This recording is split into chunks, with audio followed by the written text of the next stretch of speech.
রাস্তার পাশে বাইক দাঁড় করিয়ে বাইকের উপর বসে বসে সিগারেট টানছিল আকাশ। আর মনে মনে ভাবছিল সেই ছোটবেলাকার কথা, যখন সে এতিমখানায় বড় হয়েছিল, যখন তার নিজের বলতে কেউ ছিল না।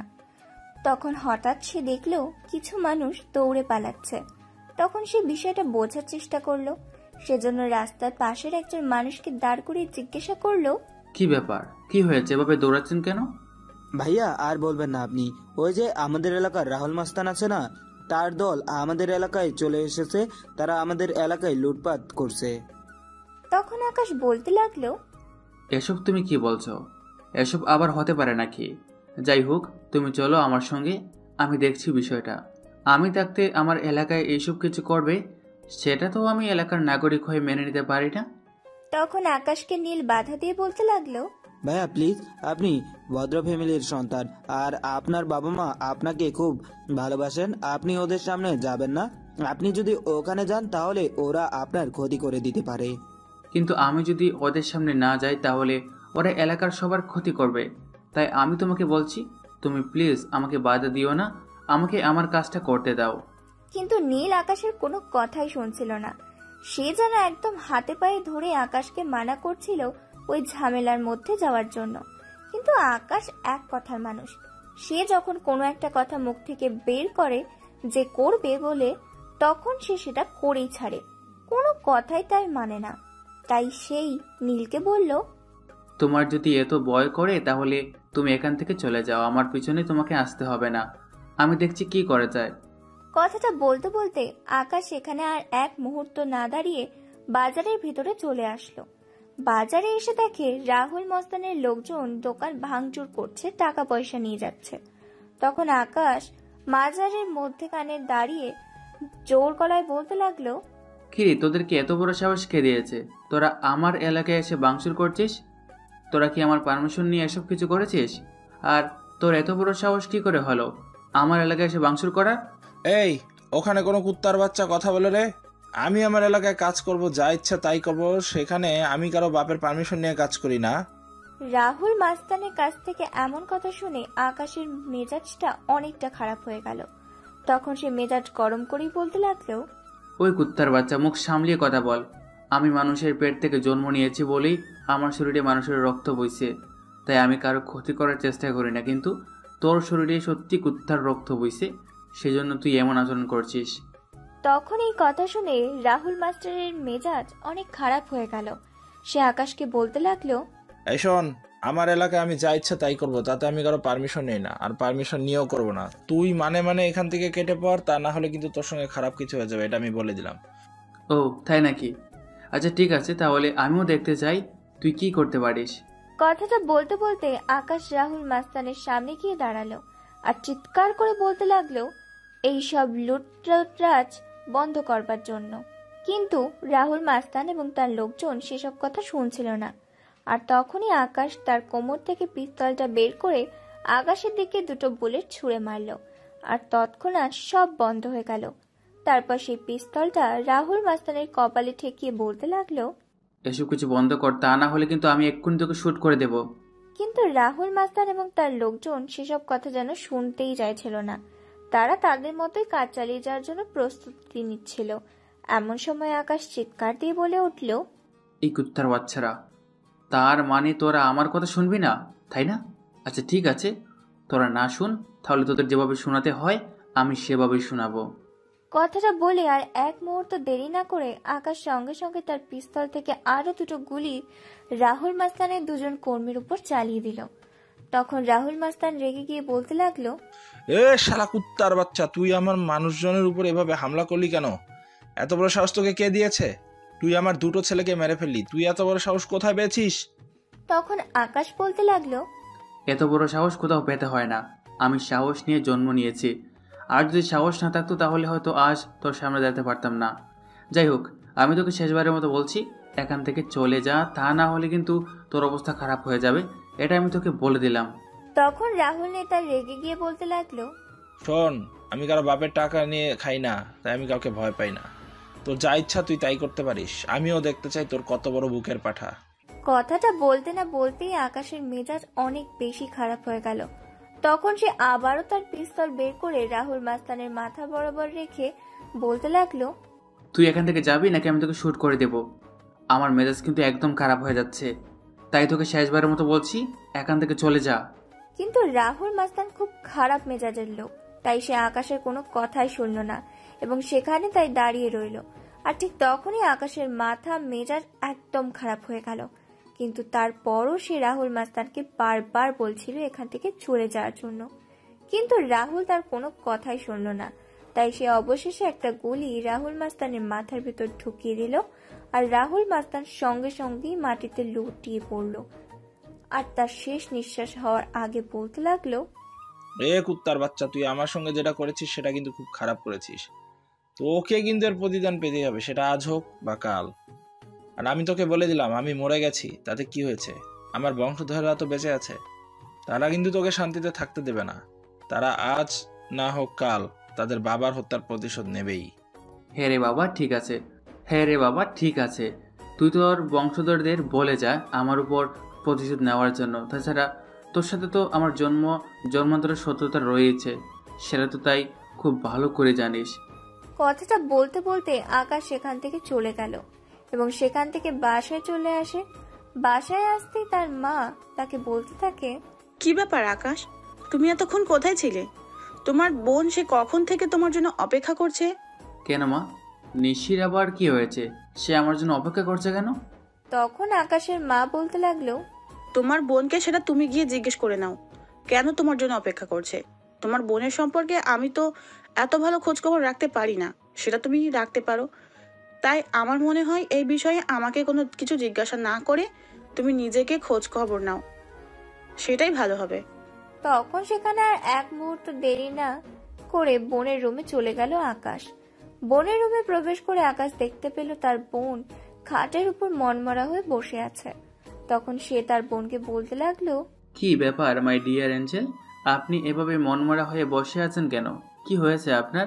ভাইয়ের গলার আওয়াজ শুনে নিশি যেন দেহে প্রাণ ফিরে পেল আর তখনই মুখ ঘুরে ভাইয়ার দিকে তাকিয়ে বলতে থাকলো, তুমি এতক্ষণ কোথায় ছিলে? আমি সেই কখন থেকে তোমার জন্য অপেক্ষা করছি।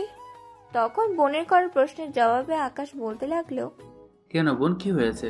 কোনো সমস্যা হয়েছে নাকি? কোনো সমস্যা হয়ে থাকলে সেটা বলো আমাকে।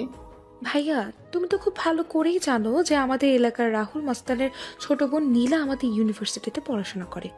তার সঙ্গে পড়াশোনা নিয়ে দ্বন্দ্ব আমার অনেক দিন ধরেই। আমি ভালো রেজাল্ট করি সেটা সে চায় না, আর এটা নিয়ে আজ তার সঙ্গে আমার ঝামেলা হয়েছে। তখন বোনের মাথায় হাত বুলিয়ে দিতে দিতে আকাশ বলতে লাগলো, ও তাই নাকি? আচ্ছা ঠিক আছে, কোনো সমস্যা নেই, আমি আগামীকাল তোমার ইউনিভার্সিটিতে যাব। আর একটা কথা মনে রাখবে, তোমার ভাই যতদিন বেঁচে আছে এইসব বিষয়ে তোমাকে কোনো চিন্তা করার কোনো প্রয়োজন নেই। তুমি শুধু মনোযোগ দিয়ে তোমার পড়াশোনাটা করো, বাকি সব কিছু আমি দেখে নেব। এখন চলো তো, আমার খুব ক্ষুধা পেয়েছে, আমাকে কিছু খেতে দেবে। কথাটা বলতে না বলতে নিশি এক লাফে বিছানা থেকে নেমে তার ভাইয়াকে বলতে লাগলো, তার মানে আজকেও তুমি এখন পর্যন্ত দুপুরে খাবার খাওনি, তাই তো? এখন কয়টা বাজে? হ্যাঁ, তুমি ঘড়িতে তাকিয়ে দেখেছো? বিকাল 3টার মতো। এত দেরি করে যদি তুমি প্রতিদিন দুপুরের খাবার খাও তাহলে তোমার শরীর খারাপ হবে না? এই তো বাইরে একটু কাজ ছিল তাই লেট হয়ে গেছে, এবার তো চলো। তখনই বাইরের রুম থেকে নিশির মা বলতে লাগলো, তোমার ভাইয়া প্রতিদিন এরকম করে, আমার কোনো কথাই সে শুনে না। তাই আমি বলবো তোমার ভাইয়ের দেখাশোনা এখন থেকে তুমি নিজেই করবে। আমাকে আর এর দায়িত্ব দিয়ে কোনো লাভ নেই, কারণ তোমার ভাই একমাত্র তোমার কথাই শুনে। তখন আমি আর কোনো কথার উত্তর দিলাম না আর চুপচাপ খাবার টেবিলে চলে এলাম। আর খাওয়া শেষ হলে নিজের রুমে এসে দরজা বন্ধ করে শুয়ে পড়ি। নিজের রুমে শুয়ে শুয়ে আকাশ ভাবছে, আমার জীবনটা এরকম না হলেও পারতো, আমার জীবনটাও তো সুন্দর করে সাজানো গোছানো একটা জীবনও হতে পারতো, কিন্তু আল্লাহ চায়নি কেন? যাই হোক, সেসব ভাবতে ভাবতে আকাশ কখন যে ঘুমিয়ে গেছে সেটা তার মনেই নেই। পরের দিন সকালবেলা তার বোনের ডাকে ঘুম ভাঙলো। আকাশ ঘুম থেকে উঠে রুমের দরজা খুলে দিতেই তার বোন রুমের ভিতর প্রবেশ করে আর বলতে থাকে, কি ব্যাপার ভাইয়া, তুমি এরকম আচরণ শুরু করেছো কেন? তুমি রাতের খাবার খেতে যাওনি কেন? I am sorry my Angel, আসলে আমি ঘুমিয়ে গেছিলাম, আমাকে তুমি শেষবারের মতো ক্ষমা করে দাও, আর এরকম হবে না। তখন নিশি বলতে লাগলো, আচ্ছা ঠিক আছে, আমি তোমাকে এই শেষবারের মতো ক্ষমা করে দিয়েছি, কিন্তু আর কখনো যেন এরকম না হয়। যাই হোক, তুমি তাড়াতাড়ি ফ্রেশ হয়ে আসো, একসঙ্গে নাস্তা করব। তারপর আমার ইউনিভার্সিটির সময় হয়ে গেছে। তুমি তো বলেছিলে আজ তুমি আমাকে ইউনিভার্সিটিতে নিয়ে যাবে। আকাশ বলতে লাগলো। আচ্ছা ঠিক আছে, কোনো সমস্যা নেই, তুমি একটু ওয়েট করো, আমি আসছি। কথাটা বলতে বলতে আকাশ ওয়াশরুম চলে গেল। নিজের বোনের অর্ডার বলে কথা, এখন তো আর দেরি করা চলবে না। তাড়াতাড়ি ফ্রেশ হয়ে এসে সে নাস্তার টেবিলে বসে জয়েন করলো। নাস্তা শেষ করার পর সে তার বাইকে করে বোনকে নিয়ে ইউনিভার্সিটির উদ্দেশ্যে রওনা দিল। ইউনিভার্সিটি প্রবেশ করতে না করতেই তার বোন তাকে বলতে লাগলো, ভাইয়া, তুমি গতকালের নিউজটা দেখেছো? আমাদের এলাকার রাহুল মাস্তানকে কে নাকি বাজারে খুন করে ফেলে রেখেছে, আর সেই সঙ্গে তার সাঙ্গপাঙ্গদেরকেও। তখন আকাশ মিটিমিটি করে হাসছে আর মনে মনে ভাবছে, বোন, আমাকে খবর দেখতে হয় না, আমি নিজেই খবর বানাই। আকাশ তারপর তার বোনকে বলতে লাগলো, তাহলে তো খুব বড় একটা ভুল হয়ে গেছে। আর যেহেতু রাহুলের দাফন হবে, তাহলে তো তার বোন আজকে ইউনিভার্সিটিতে আসবে না।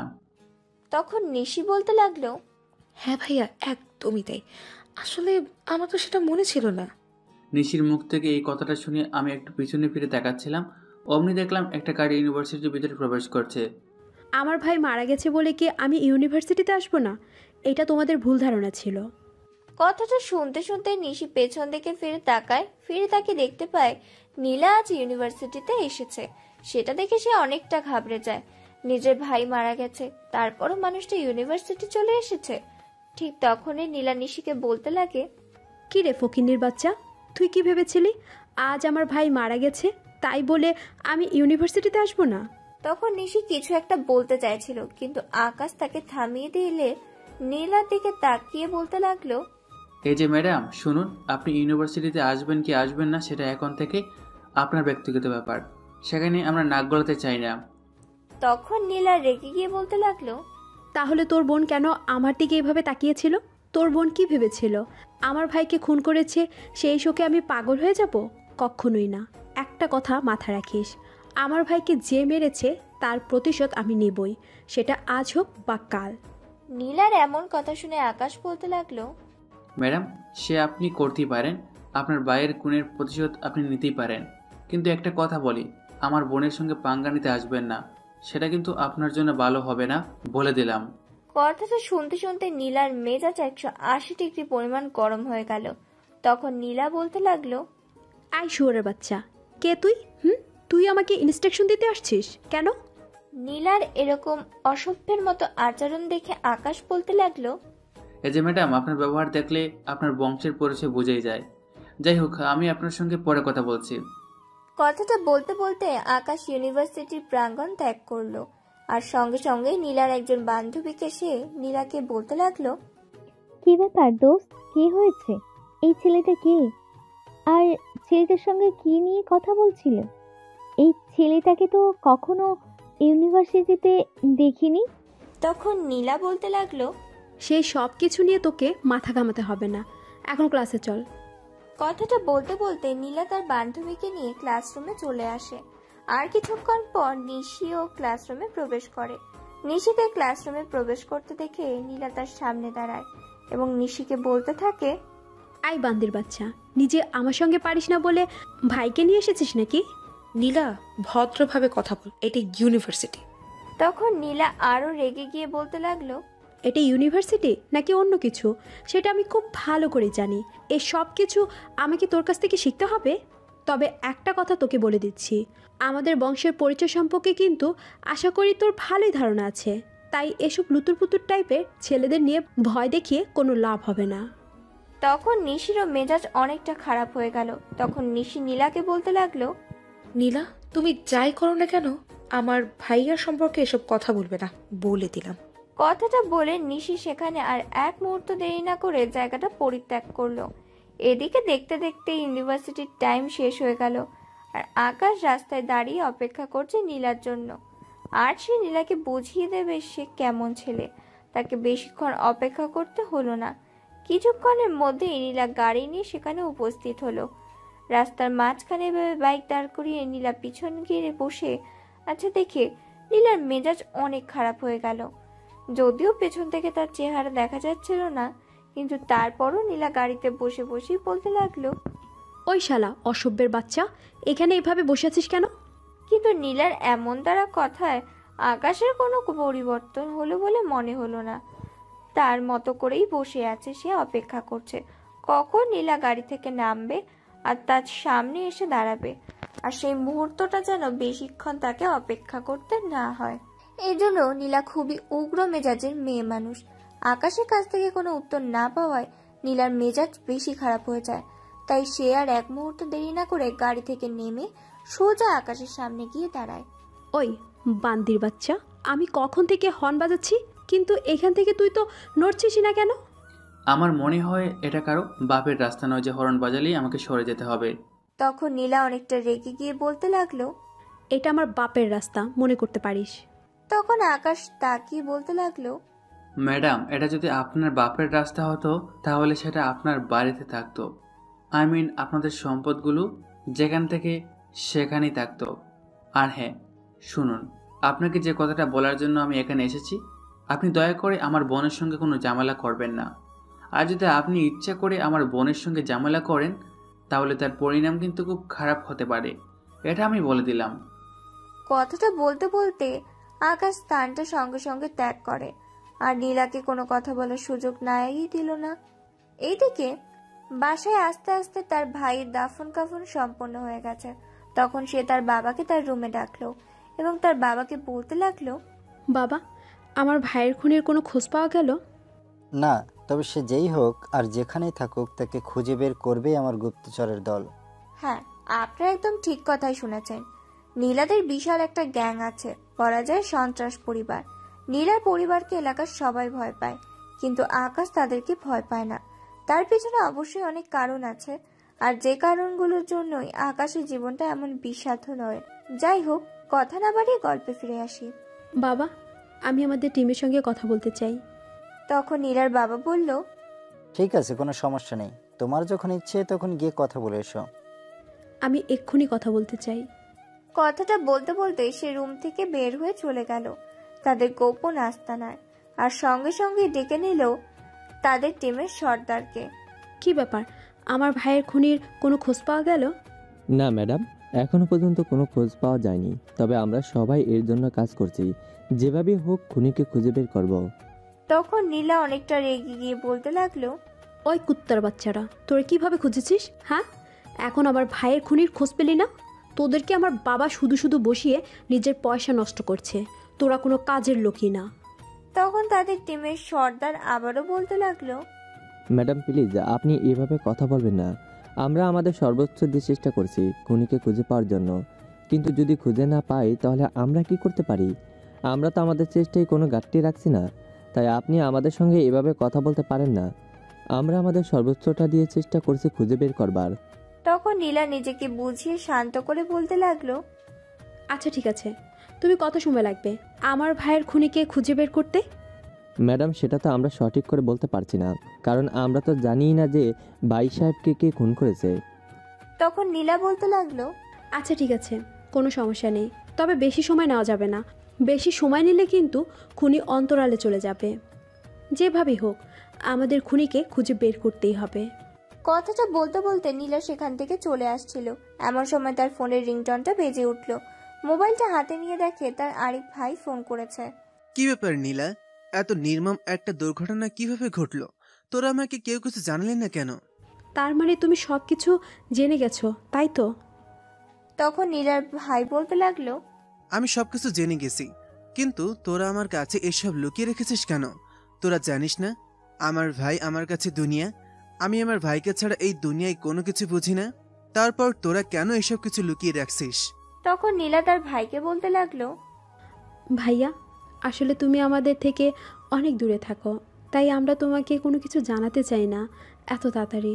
তুমি কিভাবে এত সব কিছু জেনে গেলে? তখন নীলাকে বলতে লাগলো, আমি এত কথা বলতে তোদেরকে ফোন করিনি, আমি শুধু এতটুকু জানতে ফোন করেছি যে আমার ভাইকে খুন করা হয়েছে। তখন নীলা বলতে লাগলো, ভাইয়া, আমরা তো এসব কোনো কিছুই জানি না। আমরা জানি না আমাদের ভাইয়ের খুনিকে, কিন্তু আমাদের টিম কাজ করছে খুনিকে খুঁজে বের করার জন্য।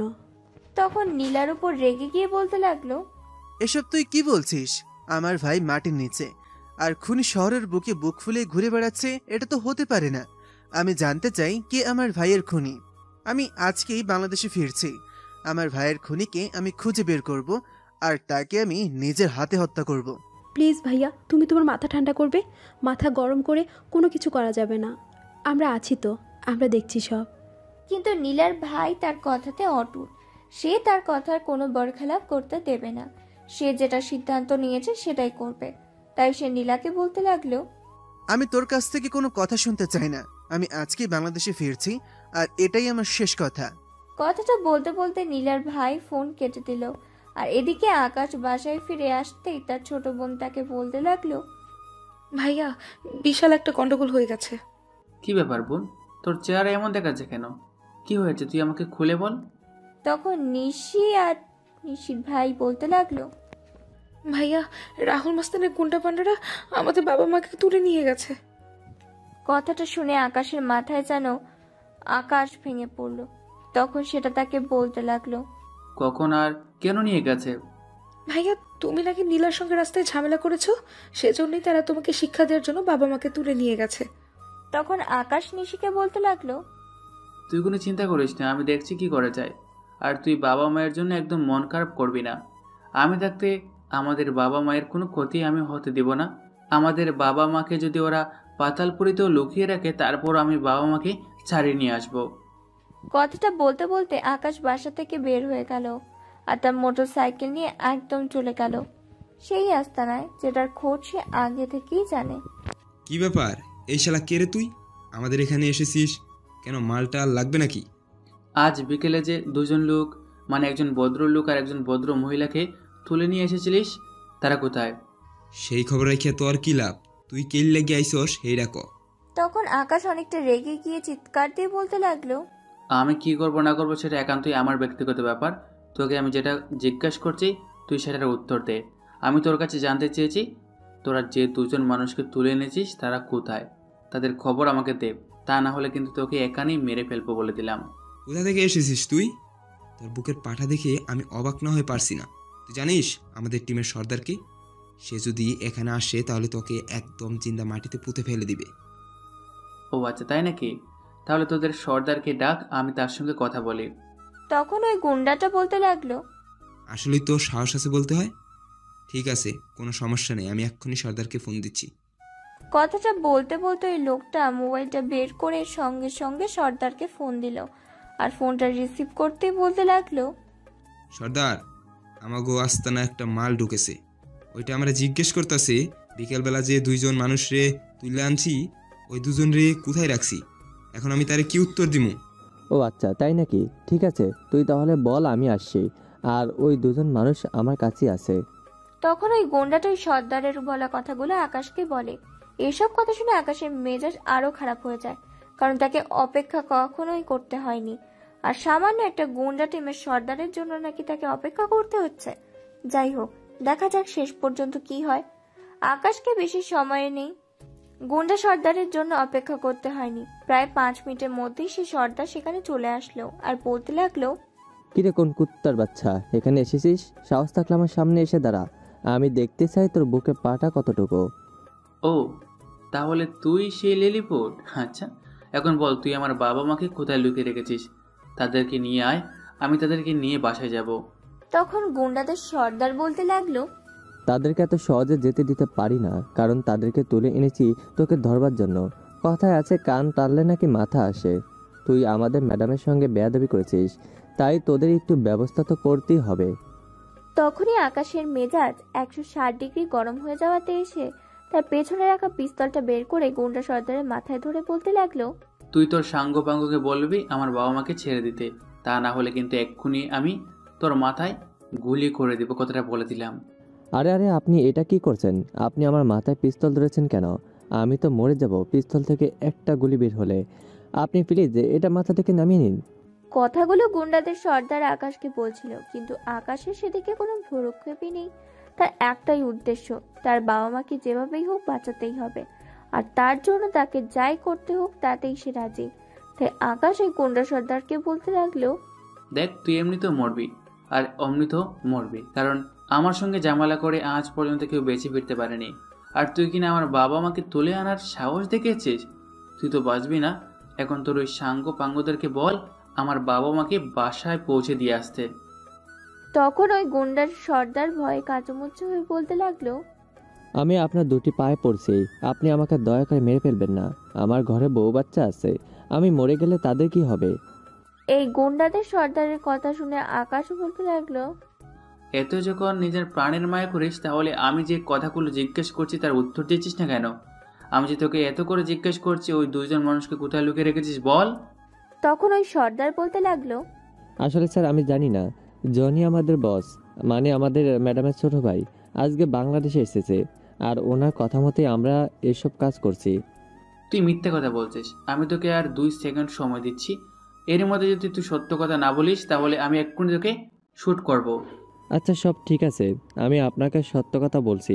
হ্যাঁ, এটা ঠিক যে আমরা স্যারের কথাতেই এসব কাজ করেছি, কিন্তু আপনার বাবা মাকে আমরা পাশের কামরায় লুকিয়ে রেখেছি, আর সেটা ছোট স্যারের আদেশেই। কথাটা বলতে বাকি হলো, কিন্তু আকাশের পিস্তল থেকে বেশ কয়েকটা বুলেট বের হতে দেরি হলো না। মুহূর্তের মধ্যেই ওখানকার সব গুন্ডাদের গুলিবিদ্ধ করে হত্যা করলো আকাশ। তারপর আপনার বাবা মাকে সেখান থেকে উদ্ধার করে বাসায় নিয়ে আসলো।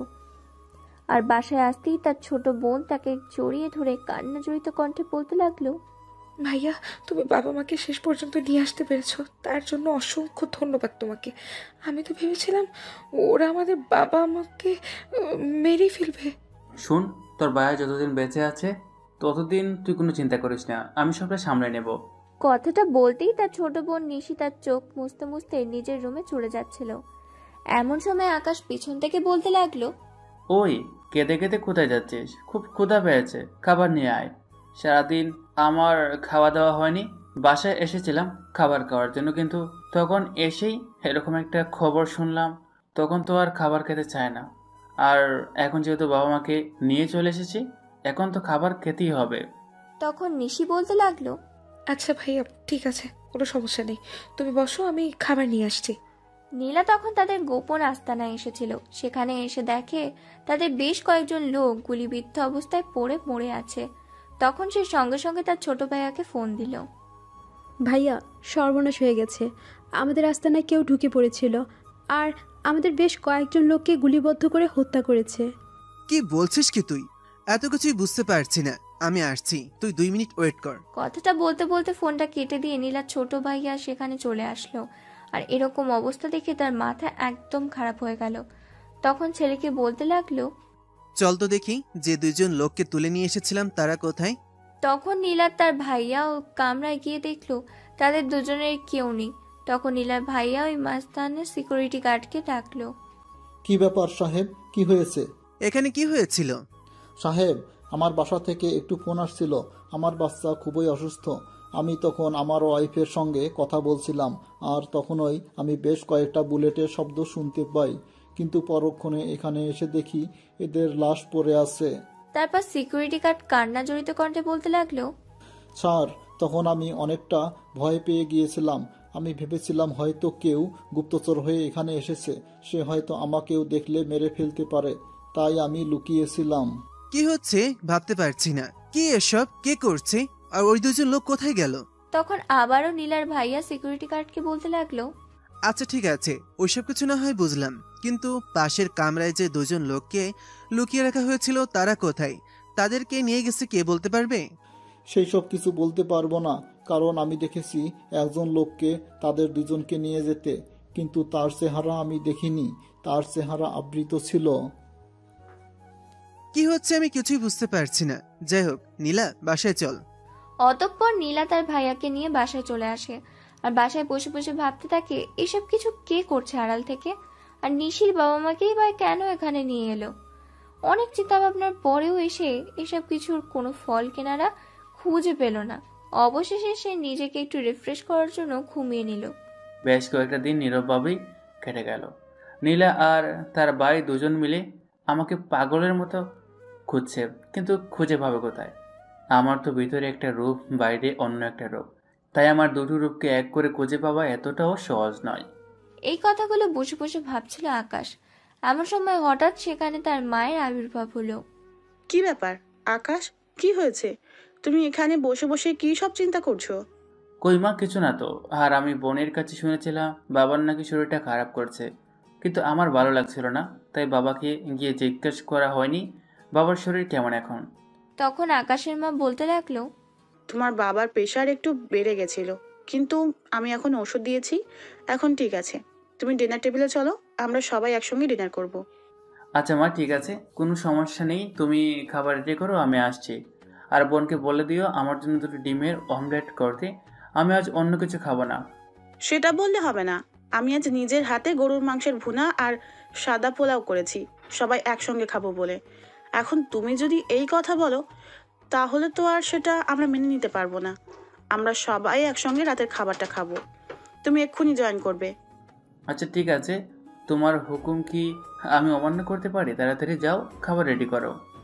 তখন তার মা আর কোনো কথা না বাড়িয়ে চলে গেল।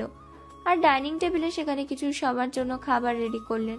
আর কিছুক্ষণের মধ্যেই সবাই টেবিলে জয়েন করলো। খাওয়া দাওয়া শেষ হলে যে যার মতো রুমে চলে গেল। এভাবে চলে গেল বেশ কয়েকদিন, কিন্তু নীলা কোনোভাবেই খুঁজে পেল না তার ভাইয়ের খুনিকে এবং তাদের আস্তানার মানুষদেরকে কে খুন করেছিল। ভাইয়া, আমাদেরকে এভাবে বসে থাকলে চলবে না। আমাদেরকে আরও নতুন কিছু ভাবতে হবে। যেভাবেই হোক আমাদের ভাইয়ের খুনিকে খুঁজে বের করতেই হবে এবং তাকে শাস্তি দিতে হবে। কিন্তু কিভাবে করব কিছুই তো বুঝতে পারছি না। হ্যাঁ, সেটাই তো।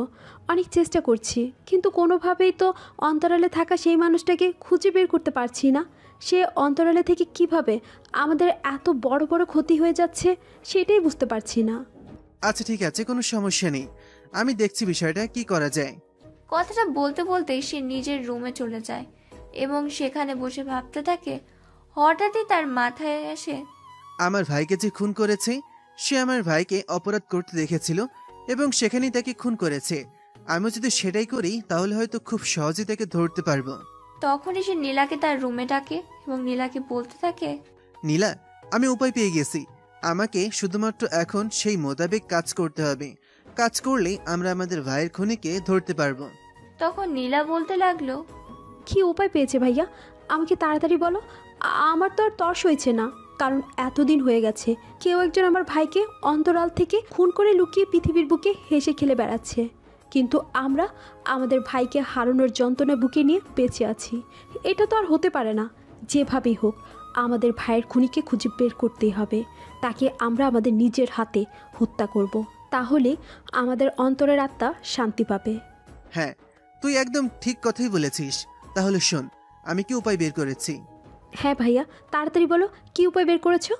তখন তার ভাইয়া বলতে থাকে, শোন, আমাদের ভাইয়া তো বাজারে চাঁদা আদায় তুলতে গিয়েছিল, আর তখনই মানুষটা আমাদের ভাইকে খুন করেছে। এখন আমিও ভাবছি যে আমি আগামী কাল সকালেই বাজারে যাব এবং 1000 টাকা তোলার জন্য। আর যখন কেউ আমাদেরকে চাঁদার টাকা দিতে অস্বীকৃতি জানাবে, তখনই আমরা তার উপর হামলা করব এবং আমার যথাযথ বিশ্বাস, আমি যখন হামলা চালাবো ঠিক তখনই সে আগন্তুক হাজির হবে, আর ঠিক তখনই তুই আড়াল থেকে তার উপর হামলা করবি। ওকে ভাইয়া, আমি বুঝতে পেরেছি। দ্যাটস এ গ্রেট আইডিয়া, আমি এটাই করব। নীলা এবং তারা ভাইয়া তাদের প্ল্যান অনুযায়ী পরদিন সকালবেলা 10টা নাগাদ ওই বাজারে, যে বাজারে তার ভাইয়াকে খুন করা হয়েছিল, সেখানে যায় চাঁদার টাকা কালেকশন করার জন্য। সেখানে 2-3টা দোকান থেকে চাঁদার টাকা নেওয়ার পর একটা দোকানে যায় চাঁদার টাকা তোলার জন্য। আর তখনই দোকানি তাকে বলে, কি ব্যাপার, আপনাদের দেখি একটা মেয়েকে মেরে লজ্জা হয়নি? আবার এসেছেন চাঁদার টাকা নেওয়ার জন্য? চাঁদার টাকা নিতে এসেছেন নাকি মরতে এসেছেন? মরবো কি বাঁচবো সেটা আমার ব্যাপার, তুই চাঁদার টাকা দিবি কিনা সেটা বল। তখন ওই দোকানি বলতে লাগলো, আমি মরে গেলে মরে যাব, কিন্তু আপনাদেরকে আমি প্রতিদিন চাঁদার টাকা দিতে পারবো না, কারণ আমার এই সামান্য দোকান থেকে যথাসামান্যই আয় হয়, আর সেটাতে আমার সংসার চালাতে হয়। কিন্তু আমি যদি সেই কাজটা না করে আমার দোকানের যেটুকু থাকে সেটা আমি আপনাদেরকে দিয়ে দেই, তাহলে আমার সংসার চলবে কি করে? তার মানে তুই আমাদেরকে টাকা দিবি না সেটাই বলতে চাচ্ছিস তো? আচ্ছা ঠিক আছে, কোনো সমস্যা নেই, তোর জন্য রামপালিশের ব্যবস্থা করা আছে। কথাটা বলতে বলতে নীলার ভাইয়া ওই দোকানে গিয়ে শার্টের কলার ধরে টান দিয়ে দোকান থেকে বের করে সামনে মারতে থাকে আর বলতে থাকে, এবার তোদের বাবাকে ডাক দে এসে বাঁচাতে। তখন ওই দোকানি বলতে থাকে, সে আমাদের বাবা নয়, সে আমাদের জন্য পরমেশ্বর। সে যদি না থাকতো তাহলে আমরা এখানে ব্যবসা করতে পারতাম না। তার জন্যই আমাদের সংসারগুলো টিকে আছে। আমি তোদেরকে চাঁদার টাকা দেব না বলে দিলাম। তখন নীলার ভাই ওই লোকটাকে আরো জোরে জোরে মারতে শুরু করে, যাতে সেই অন্তরালে থাকা আগন্তুক এসে হাজির হয়। এমন কিছুক্ষণের মধ্যেই তার বোনের আশা পূর্ণ হয়। কিছুক্ষণের মধ্যেই সেখানে হাজির হয়, কিন্তু তার মুখটা সম্পূর্ণ ঢাকা ছিল, কোনোভাবে দেখা যাচ্ছিল না তাকে। কিরে, তোরা এত দূর পর তোরা আমাকে খোঁজার জন্য সামান্য দোকানে গিয়ে মারছিস কেন? আমাকে ডাকতি, আমি চলে আসতাম। ও, তার মানে তুই সে ছেলে যে আমার ভাইকে মেরেছিস, তাই না? আজ তোর জীবনের শেষ দিন। তখন আকাশ নীলার ভাইকে উদ্দেশ্য করে বলতে লাগলো, কখন কার জীবনের শেষ সময় সেটা কেউ বলতে পারে না, শুধুমাত্র আল্লাহ ছাড়া। কিন্তু আজ তোর জীবনের শেষ দিন, সেটা আমি বলতে পারি। তোর ভাইকে আমি এই কাজটা করতে অনেকবার নিষেধ করেছিলাম, কিন্তু তারপরও তোর ভাই এই কাজটা করতে এসে নিজের প্রাণ হারিয়েছে। আর এখন তুই কিনা আমাকে খোঁজার জন্য এমন একটা অবলম্বন করে নিয়েছিস।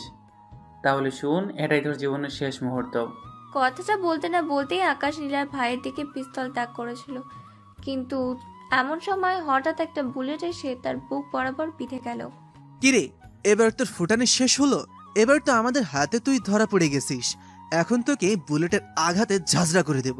কথাটা বলতে বলতে যেই না নীলার ভাইয়া তার পিস্তল বের করে আকাশের দিকে তাক করেছিল, এমন সময় হঠাৎ করে আকাশ কোথাও যেন উধাও হয়ে গেল।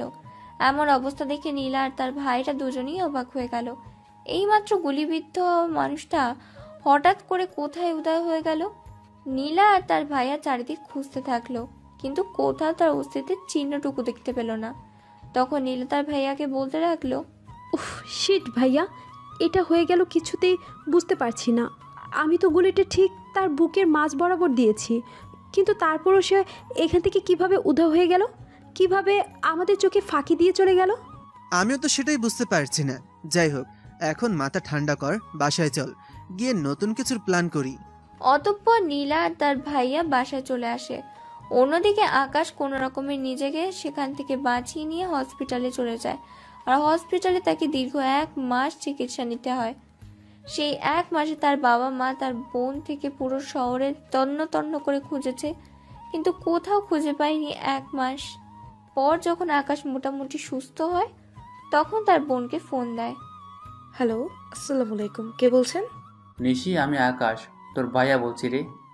তখন নিশি চিৎকার করে কেঁদে দিয়ে বলতে লাগলো, ভাইয়া, এতদিন তুই কোথায় ছিলি? আমরা তোকে সারা শহরে খুঁজেছি, কিন্তু তোকে কোথাও আমরা খুঁজে পাইনি। এতদিন পর তুই হঠাৎ কোথা থেকে ফোন করলি? তুই কোথায় আছিস? কেমন আছিস বল আমাদেরকে, আমরা এক্ষুনি আসছি তোকে নিতে। তখন আকাশ বলতে লাগলো, সেটার কোনো প্রয়োজন হবে না বোন। আমি একটা সমস্যায় পড়ে এক জায়গায় চলে গেছিলাম, আর আমার ফোনটা হঠাৎ নষ্ট হয়ে গেছিল, কিন্তু আমার কাছে কোনো টাকা ছিল না ফোন কিনবার জন্য। এটা আমার একটা বন্ধুর ফোন, তুই কোনো চিন্তা করিস না, আমি কিছুক্ষণ সময়ের মধ্যেই বাসায় চলে আসছি। তার বাবা মায়ের কাছে চলে গেল এবং তার বাবা মাকে বলতে লাগলো, মা বাবা ভাইয়া সুস্থ আছে, ভাইয়া কিচ্ছু হয়নি, সে কিছুক্ষণের মধ্যেই বাসায় আসছে, এইমাত্র ফোন করেছিল। যাক বাবা, তোর চিন্তা থেকে বাঁচা গেল।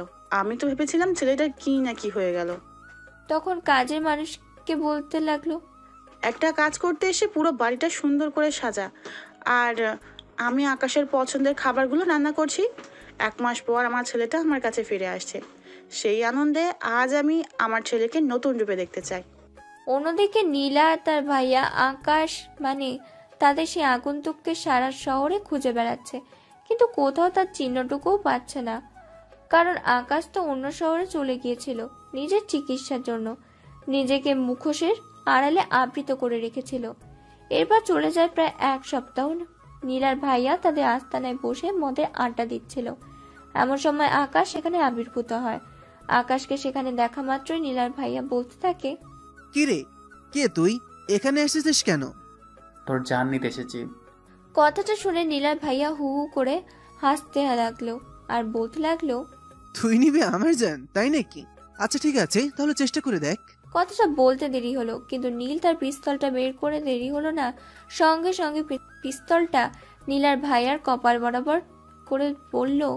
তখন নীলার ভাই বলতে লাগলো, আরে, তোর সাহস দেখে অবাক না হয়ে পারছি না। তুই তো একটা দুগ্ধপ্রশ্ন শিশু, আর তুই কিনা আমার কপালে পিস্তল ঠেকাচ্ছিস? আচ্ছা, একবার টিগার চাপ দে তো দেখি পারিস কিনা। তোর কি মনে হচ্ছে আমি তোর সঙ্গে এখানে তামাশা করতে এসেছি? আচ্ছা ঠিক আছে, জাস্ট 1 মিনিট ওয়েট কর। কথাটা বলতে না বলতেই আকাশের সঙ্গে সঙ্গে ট্রিগারে চাপ দিল, আর মুহূর্তের মধ্যেই নীলার ভাইয়ের লাশ দেহটা লুটিয়ে পড়ল। সঙ্গে সঙ্গে আস্তানায় থাকা সাইরেন বেজে উঠল। আকাশ বুঝতে পারলো তার জন্য একটা বিপদ সংকেত, সেজন্য সে মুহূর্তের মধ্যেই সেখান থেকে পালিয়ে গেল। এদিকে নীলার কানে খবরটা পৌঁছাতেও খুব একটা দেরি হলো না। 5 মিনিটের মধ্যে এসে খাবার পেয়ে আস্থা নিচে চলে আসে, আর পরপর 2 ভাইয়ের লাশ নিজের চোখের সামনে দেখতে পেয়ে নিজেকে একদম নিঃস্ব ভাবতে শুরু করে। একে একে 2টো বাইককে তার দাফন কাফন করতে হলো। সে যে একদম একা হয়ে গেছে, কি করবে কিছুই তো বুঝতে পারছে না। এমন সময় তার অ্যাসিস্ট্যান্ট এসে বলতে লাগলো, ম্যাডাম, আমি কি বড় স্যারকে ফোন করে এখন সব কিছু জানাবো? আমার মনে হয় এই সব কিছু এখন বড় স্যারকে জানানোর দরকার। আমি কিছুতেই ভাবতে পারছি না, আমি বাবার সামনে কোন মুখে দাঁড়াবো? বাবাকে কিভাবে বলবো আমি আমার চোখের সামনে নিজের ভাইকে দাফন কাফন করেছি? ম্যাডাম, যাই কিছু হোক না কেন, আমার মনে হয় বড় স্যারকে এই বিষয়টা জানানোর দরকার, কারণ উনি ছাড়া তো আর সাবধান কেউ করতে পারবে না। তাই যত দ্রুত সম্ভব বড় স্যারকে বিষয়টা জানানো হোক। আচ্ছা ঠিক আছে, তুই বাবাকে ফোন দে। তখন তার অ্যাসিস্ট্যান্ট মোবাইল থেকে নীলার বাবার নাম্বারটা বের করে সঙ্গে সঙ্গে নীলার বাবাকে ফোন দেয়। 2বার রিং হওয়ার পর নীলার বাবা ফোন রিসিভ করে। মামনি, আমি একটা জরুরি মিটিংয়ে ব্যস্ত আছি, তোমাকে 5 মিনিট পর কল ব্যাক করছি। নীলা তখন তার বাবাকে বলে, আচ্ছা বাবা, ঠিক আছে, তুমি কাজটা শেষ করে আমাকে কল করবে, কিন্তু মনে করে জরুরি কথা আছে। কথাটা বলতে বলতেই নীলার বাবা ফোনটা কেটে দেয় এবং ঘড়ির কাঁটা একদম 5 মিনিটের মাথায় সে ফোন দেয়। হ্যাঁ মামনি, কি হয়েছে বলো আমাকে। বাবা, তোমাকে 2টা দিনের মধ্যে বাংলাদেশে আসতে হবে, এখানে আমার অবস্থা খুবই খারাপ। তোমার 2 ভাই বাংলাদেশে রয়েছে, তারা থাকতে তোমার কি সমস্যা? আমি তো সেটাই বুঝতে পারছি না। আমি তো এখানে দরকারে আছি, তাই না? বাবা, আমি অন্তত কিচ্ছু জানি না, আর জানতেও চাই না। আমি তোমাকে যেটা বলেছি তোমাকে সেটা করতেই হবে। তোমাকে যেভাবে হোক 2 দিনের মধ্যে বাংলাদেশে আসতেই হবে, তা না হলে বিশাল একটা ক্ষতি হয়ে যাবে, সেটা আমি তোমাকে বলে দিলাম। তখন নীলার বাবা বলতে লাগলো, আচ্ছা মামনি, ঠিক আছে, কোনো সমস্যা নেই। আমি ঠিক 2 দিনের মধ্যে বাংলাদেশে আসছি, আর সেটা যেভাবেই হোক। 2 দিন পর নীলার বাবা বাংলাদেশ আসে, আর তার বাবা সামনাসামনি বসে আছে, কেউ কোনো কথা বলছে না। তখন নীরবতা ভেঙে নীলার বাবা বলল, কি ব্যাপার মামনি, তুমি আমাকে এত জরুরি তলব দিয়ে বাংলাদেশে ডেকে আনলে কেন? কি হয়েছে তোমার, আমাকে খুলে বলো। তখন নীল তার বাবাকে বলতে লাগলো, বাবা, আমি তোমাকে যেটা বলবো সেই কথাটা তুমি সহ্য করতে পারবে কি না সেটা আমি জানি না, কারণ আমি নিজেই তো এটা সহ্য করতে পারছি না। এখন তুমি কিভাবে এটা সহ্য করবে, এটা সত্যি আমার জন্য অকল্পনীয়। কেন, কি হয়েছে তোমার, আমাকে খুলে বলো। বাবা, আমার 2 ভাইকে কেউ একজন খুন করেছে। এসব তুমি কি বলছো? তোমার মাথা ঠিক আছে? তখন নীল বলতে লাগলো, হ্যাঁ বাবা, তুমি যা শুনছো তা একদম ঠিক। আর শুনছো তুমি, আমার মাথা সম্পূর্ণ ঠিক আছে, আমি সুস্থ এবং সঙ্গে নিয়ে কথা বলছি। আমার 2 ভাইকে কেউ একজন খুন করেছে, কিন্তু অনেক চেষ্টার পরও আমি তাকে ধরতে পারছি না, আর সেই জন্যই আমি তোমাকে শেষ মুহূর্তে বাংলাদেশে ডেকে এনেছি। কথাটা শুনে নীলার বাবা বলতে লাগলো, তুমি এতক্ষণ পর কেন আমাকে এসব কথা বলেছো? তুমি আরো আগে কেন আমাকে জানালে না? কার এত বড় বুকের পাটা যে আমার 2 ছেলেকে খুন করেছে? আমি তাকে জ্যান্ত কুকুর দিয়ে ছিঁড়ে খাওয়াবো। বাবা, আমি যদি সেটা জানতাম তাহলে আজ নিজের হাতে তাকে খুন করতাম, কিন্তু সে কোনোভাবেই আমাদের সামনে আসছে না, তাই আমরা তাকে কোনোভাবেই ধরতে পারছি না। আচ্ছা ঠিক আছে, আমি দেখছি কি করা যায়, আর এর জন্য যাই কিছু করতে হোক না কেন আমি সব কিছু করতে প্রস্তুত। কিন্তু আমার 2 ছেলেকে যে খুন করেছে তাকে আমি নিজের হাতে শাস্তি দেব। সেদিন রাতের বেলা বাবা তাদের অ্যাকাউন্টিং ডিপার্টমেন্টের ম্যানেজারকে ফোন দিল এবং বলল, ম্যানেজার সাহেব, আপনি 200 কোটি টাকার মতো আমার অ্যাকাউন্টে ট্রান্সফার করেন এখনই। স্যার, আজকে তো আপনি বাংলাদেশ গেলেন, আর আজকে এত টাকার প্রয়োজন হলো কেন? কোনো সমস্যা হয়েছে নাকি? আপনি আমার ম্যানেজারের জায়গায় থাকবেন, এর বেশি কোনো কিছু আমার কাছে এক্সপেক্ট করতে আসবেন না। আমি আপনাকে টাকা পাঠাতে বলেছি, পাঠাবেন, ব্যাস এটুকুই। তখন ম্যানেজার সাহেব বলতে লাগলো, আচ্ছা স্যার, আমি বিষয়টা বুঝতে পেরেছি, আই অ্যাম সরি, আপনি আমাকে ক্ষমা করে দিবেন। ম্যানেজারের কাছ থেকে এই কথা শোনেনি, আর বাবা বলল, আছে ঠিক আছে, কোনো সমস্যা নেই। আপনাকে যেটা করতে বলেছি আপনি সেটাই করেন। আপনি এখনই আমার অ্যাকাউন্টে 200 কোটি টাকা ট্রান্সফার করেন। আচ্ছা স্যার, কোনো সমস্যা নেই, আমি এক্ষুনি ট্রান্সফার করে দিচ্ছি। কথাটা বলতে বলতে ম্যানেজার সাহেব ফোনটা কেটে দিল এবং কিছুক্ষণের মধ্যেই নীলার বাবার অ্যাক্সিডেন্ট টাকাটা ট্রান্সফার হয়ে আসলো। তার সঙ্গে সঙ্গে ওই টাকা নিয়ে নীলার বাবা থালায় গেলেন। আরে রেজাউল সাহেব, আপনি কোথা থেকে আসলেন? আমি কোথা থেকে এসেছি সেটা ইম্পর্টেন্ট নয়, আমি কেন আপনার এখানে এসেছি সেটাই সবচেয়ে বেশি ইম্পর্টেন্ট। তখন ইন্সপেক্টর সাহেব বলতে লাগলো, হ্যাঁ ঠিক আছে, আমি বুঝতে পেরেছি। আপনি বসুন, তারপর বলুন কি সমস্যা, কি হয়েছে? তখন নীলার বাবা বলতে লাগলো, কি হয়নি সেটাই বলেন। আপনার এখানে থাকতে আমার দুইটা ছেলেকে কেউ একজন আড়াল থেকে খুন করে ফেলে রেখেছে, কিন্তু আমার মেয়ে আর পুরো টিম দিয়ে খোঁজার পর কোনো হদিশ খুঁজে পাচ্ছে না। তাহলে আপনারা কি করছেন? আপনারা কেন আমার মেয়েকে সহযোগিতা করেননি? তখন ইন্সপেক্টর সাহেব বলতে লাগলো, আমরা খুনের বিষয়ে শুনেছি, কিন্তু আপনার মেয়ে বা অন্য কেউ এই বিষয়ে থানায় কোনো ডায়েরি করতে আসেনি। দেখুন, আমরা তো কোনো লিগ্যাল নোটিশ ছাড়াই তদন্ত করতে পারি না। আমাদের কাছে যদি কেউ তদন্ত করাতে আসে তাহলে আমরা অবশ্যই সেটা করতাম, কিন্তু যেখানে নিজেদেরই কোনো হোশ নেই সেখানে আমরা কি করতে যাব? তখন নীলার বাবা অনেকটা রেগে গিয়ে ওই ইন্সপেক্টরকে ধমক দিয়ে বলতে লাগলো, লিগ্যাল নোটিশের খেতায় আগুন, এখানে 100 কোটি টাকা আছে। এই টাকাটা দিয়ে আপনার 14 পুরুষ বসে খেতে পারবে, কোনো সমস্যা হবে না, কিন্তু আমি আমার ছেলের খুনিকে চাই। দেখুন, আপনি আমাদের কাছে এসেছেন ভালো কথা, কিন্তু আপনার ছেলেকে যে খুন করেছে তার কোনো প্রমাণ কি আপনার কাছে আছে? যদি থেকে থাকে তাহলে আপনি সেটা পেশ করুন এবং আমরা তার বিরুদ্ধে যথাযথ হয় আমরা ব্যবস্থা নেব, কিন্তু কোনো প্রকার নোটিশ ছাড়া আমরা কাকে ধরব? এই ইন্সপেক্টর, একদম বাজে কথা বলবেন না। আমরা যদি জানতাম আমার ছেলেকে কে খুন করছে তাহলে আপনার এখানে এসেছি কেন? আপনি কি আমার ক্ষমতা সম্পর্কে কোনো কিছুই জানেন না? তখন ইন্সপেক্টর সাহেব বলতে লাগলো, হ্যাঁ, আমি আপনার ক্ষমতা সম্পর্কে খুব ভালো করে জানি, কিন্তু আপনাকেও একটা কথা বুঝতে হবে। দেখুন, আমরা আইনের লোক, আমরা তথ্য প্রমাণ ছাড়া কোনো সিদ্ধান্তই নিতে পারি না। আমাদের ওপরেও বস আছে, আমাদেরকেও তাদের কাছে কৈফিয়ত দিতে হয়, জবাবদিহি করতে হয়। তাই আমাদের কাছে যথেষ্ট তথ্য প্রমাণ থাকতে হয়। প্রমাণ ছাড়া আমরা কার বিরুদ্ধে চার্জ নিতে পারি না। তাই আমি আপনাকে বলছি, আমরা আপনার ছেলের খুনিকে ধরিয়ে দেব, কিন্তু যথেষ্ট তথ্য প্রমাণ নিয়ে আসুন। ওই ইন্সপেক্টরের বাচ্চা, তুই আমার ছেলের খুনিকে ধরে দিবি না তোর ছেলেকে হারাবি, এটা তুই সিদ্ধান্ত নে। এরপর নীলার বাবা ইন্সপেক্টর সাহেবকে ধমক দিয়ে বলতে লাগলো, তুই যদি আমার ছেলের খুনিকে ধরে দিতে না পারিস তাহলে আমি তোর ছেলের লাশ তোকে উপর দেব, এটা বলে দিলাম। এই যে এখানে টাকাটা রেখে গেলাম, আমি 1 সপ্তাহের মধ্যে আমার কাজ হওয়া চাই, তা না হলে কিন্তু তোর ছেলের লাশ আমি সত্যি সত্যি তোকে উপর দেব। কথাটা বলতে বলতে নীলার বাবা থানা থেকে বের হয়ে গেল। বাসায় এসে ড্রয়িং রুমে বসেছিল, এমন সময় নীলা সেখানে উপস্থিত হলো। কি ব্যাপার বাবা, কোনো ব্যবস্থা করতে পেরেছো? ইন্সপেক্টরকে টাকা দিয়ে এসেছি আর বলে এসেছি আমার ছেলের খুনিকে ধরে দিতে, তা না হলে আমি তার ছেলের লাশ থেকে উপর দেব। হ্যাঁ বাবা, তুমি একদম ঠিক কাজ করেছো। আমাদের ভাইয়ের খুনিকে যদি আমরা খুঁজে না পাই তাহলে আমরাও দেশের কাউকে শান্তিতে থাকতে দেব না। এদিকে আকাশ ব্যালকনিতে বসে বসে সিগারেট খাচ্ছিল। এমন সময় তার মা সেখানে আসলো এবং তার মাকে দেখে সিগারেটটা ফেলে দিল। অতঃপর মায়ের দিকে তাকিয়ে বলতে লাগলো, কি ব্যাপার মা, তুমি এখানে কখন আসলে? এই তো কিছুক্ষণ। কি হয়েছে, তোমাকে মন মরা দেখাচ্ছে কেন? কই না তো, কিছু হয়নি, আমি একদম ঠিক আছি। দেখো, আমি তোমার মা হয়ে যদি সন্তানের মনের অবস্থা বুঝতে না পারি তাহলে আমি কিসের মা? আমি খুব ভালোভাবেই বুঝতে পারছি তোমার কিছু একটা হয়েছে। কি হয়েছে আমাকে খুলে বলো।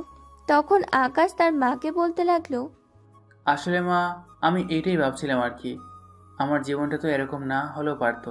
আমার জীবনটা তো একটু অন্যরকম হতে পারতো, যেখানে আমার বাবা মা থাকবে, আমার হাসি খুশি একটা জীবন থাকবে, সব কিছু থাকবে সাজানো গোছানো। কিন্তু দেখো, আমার জীবনটাকে এমন হতে হলো। আমি তোমাদের কাছে ফরকাজ হয়ে পড়ে আছি।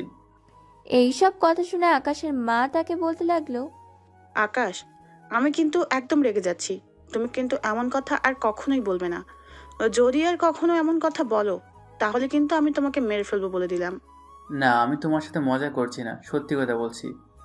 তখন আকাশ মাকে জড়িয়ে ধরে কাঁদতে কাঁদতে বলতে লাগলো, দেখো, একটা সময় ছিল যখন আমার নিজের বলতে সব কিছু ছিল, বাবা মা ভাই বোন, সুন্দর সাজানো যেন একটা পরিবার। কিন্তু একটা কালবৈশাখী ঝড় এসে আমার জীবনটাকে শেষ করে দিল।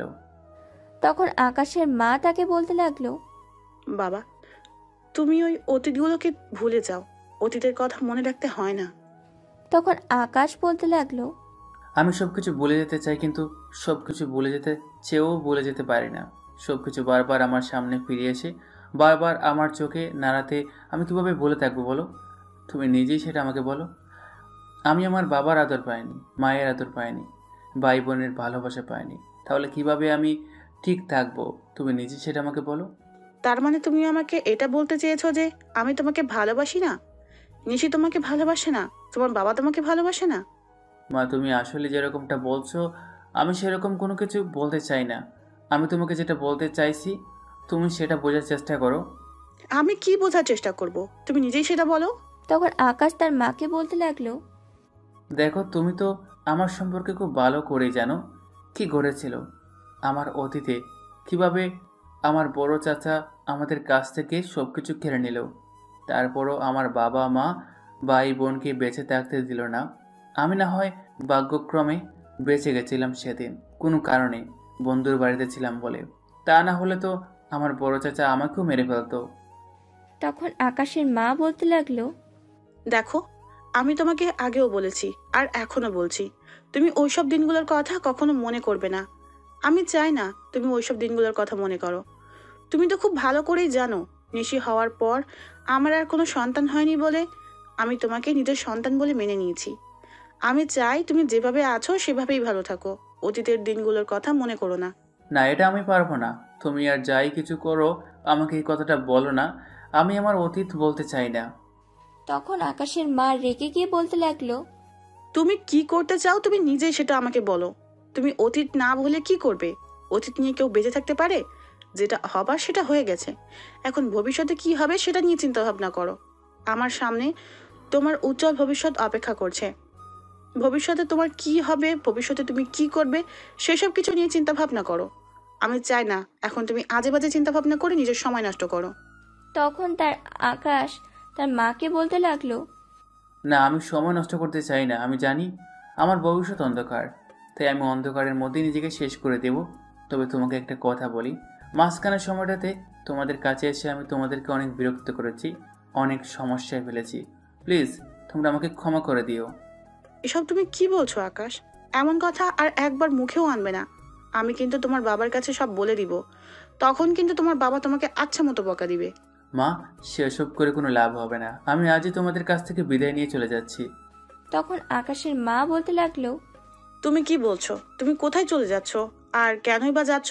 আমাদের অপরাধটা কি বলবে? আমরা কি তোমাকে বাবা মায়ের আদর স্নেহ ভালোবাসা দিতে পারিনি? আমাদের ভালোবাসায় কোনো কমতি ছিল? না, সেরকম কিছু নেই। তোমরা আমাকে যতটুকু ভালোবাসা দিয়েছো সে ভালোবাসা আমি জীবনে অন্য কোথাও অন্য কারো কাছে পাইনি, আর পাবো বলেও মনে হয় না। আমি তোমাদের কাছে সারা জীবন ঋণী হয়ে থাকবো, আর সেই জন্যই আমি তোমাদের কাছে ক্ষমা চাইছি। পারলে আমাকে ক্ষমা করে দিও। কথাটা বলতে না বলতেই আকাশের মা তার গালে ঠাস ঠাস করে দুটো চড় মেরে বলতে লাগলো, আর যদি কখনো তুই এমন কথা মুখে আনিস তাহলে তুই আমার মরা মুখ দেখবি, এটা আমি বলে দিলাম। কথাটা বলতে বলতে আকাশের মা সেখান থেকে কান্না করতে করতে চলে গেল। আর এই দেখে আকাশ বসে বসে ভাবছে, মা, তুমি যাই কিছু বলো না কেন, কিন্তু আমি আমার বাবা মা ভাই বোনের হত্যাকারীদের কোনোভাবেই ক্ষমা করতে পারবো না। যেভাবেই হোক আমি আমার প্রতিশোধ নিবই। আমার বড় চাচা যেভাবে আমার বাবা মা ভাই বোনকে কষ্ট দিয়ে মেরেছে, আমিও তাদেরকে ঠিক সেভাবেই কষ্ট দেব। আমার বড় চাচা যেভাবে আমাকে এতিম করে রেখেছে, আমিও তার মেয়েকে ঠিক সেভাবেই এতিম করে রাখবো। আমাকে দেওয়া প্রতিটা আঘাত যতক্ষণ পর্যন্ত আমি তাদেরকে না দিচ্ছি ততক্ষণ পর্যন্ত আমি শান্তি পাচ্ছি না। মা, আমাকে প্লিজ তোমরা ক্ষমা করে দিও। কথাটা বলতে বলতে আকাশ কোনো কিছু না বলেই বাসা থেকে মোটরসাইকেল নিয়ে বের হয়ে যায়।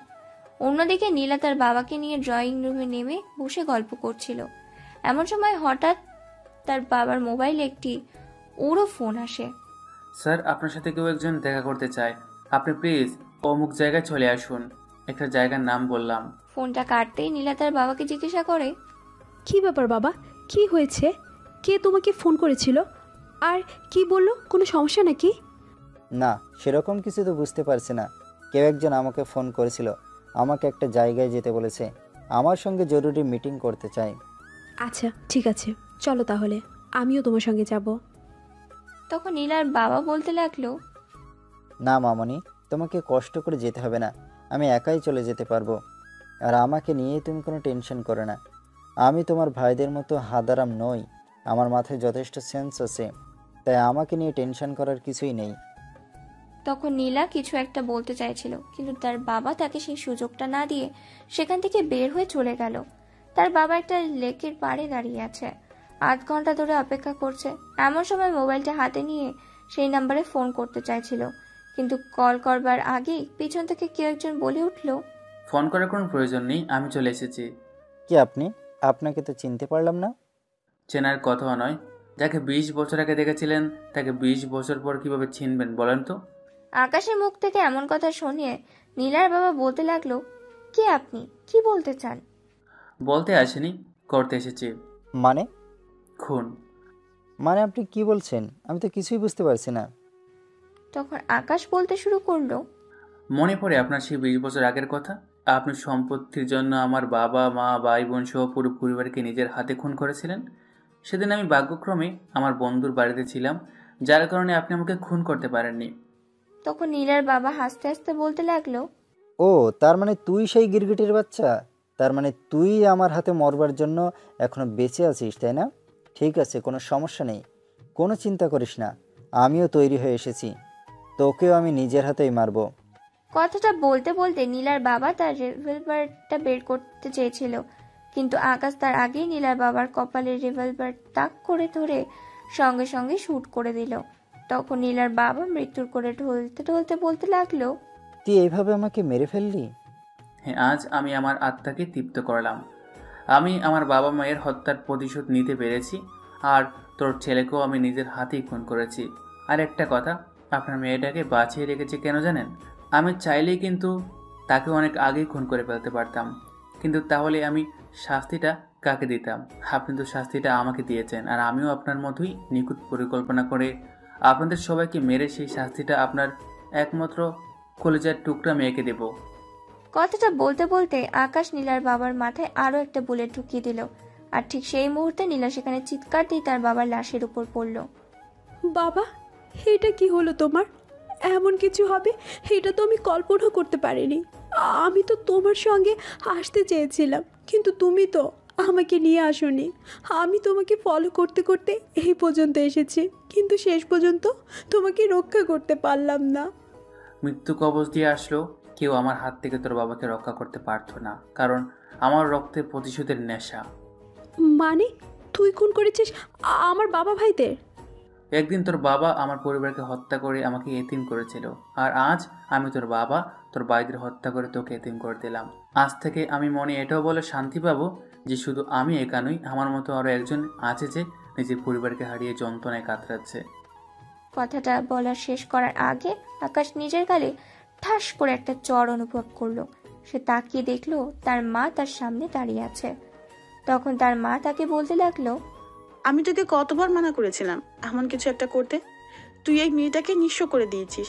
এই মেয়েটা এখন কোথায় যাবে, কি করবে, কোথায় থাকবে? একটা মেয়ে মানুষ কোথাও সেফ থাকে না। মা, আমি তোমাকে রিকোয়েস্ট করে বলছি, এসব কিছুর মধ্যে তুমি নিজেকে জড়িও না, তুমি এখান থেকে চলে যাও। কখনোই না, আমি তোর মতো নিষ্ঠুর নই। আমি এই মেয়েটাকে সঙ্গে নিয়ে তারপর যাব। যাও, না হলে আমাকে চিরজীবনের মতো হারিয়ে ফেলবে। আমি দুজনকে সঙ্গে নিয়ে থাকবো। এই মেয়েটাকে তোমার সঙ্গে বিয়ে দিব, এটা আমার সিদ্ধান্ত। যদি বলি আমি তোমাদের সিদ্ধান্ত মেনে নিতে পারবো না? আর যদি বলি তোমার মা তোমার কাছে অনুরোধ করছি, তখন কি করবে? মা, তুমি এমন কথা বলতে পারো না। আকাশ একদম ঠিক কথা বলেছে। আর যাই হোক, আমি আমার বাবা ভাইয়ের খুনির সঙ্গে থাকতে পারবো না। আপনি প্লিজ আমাকে ক্ষমা করবেন। তখন আকাশের মা তাকে বলতে লাগলো, দেখো, তুমি প্লিজ এভাবে কথা বলো না। আকাশ যেটা করেছে সেটা রাগের মাথায় করেছে। সে তার পরিবারের হত্যা মেনে নিতে পারেনি, তাই সে প্রতিশোধ নিয়েছে। এখন যদি তুমিও তার সঙ্গে পাগলামি করো তাহলে হবে না। তোমাদের দুজনের থেকে একজনকে নিচু হতে হবে। আর সেই কথা চিন্তা করি আমি সিদ্ধান্ত নিয়েছি তোমাদের দুজনকে বিয়ে দিব। আর একজন মা হিসেবে তোমাদের কাছে এটা আমার দাবি। তার মানে তুমি আমাদের দুজনের কারোর কথাই শুনবে না, তাই তো? হ্যাঁ, একদমই তাই। আমি তোমাদের মা। তোমরা যদি আমার কথা না শোনো তাহলে আমি কেন তোমাদের কথা শুনতে যাব? আমি যেটা সিদ্ধান্ত নিয়েছি সেটাই হবে।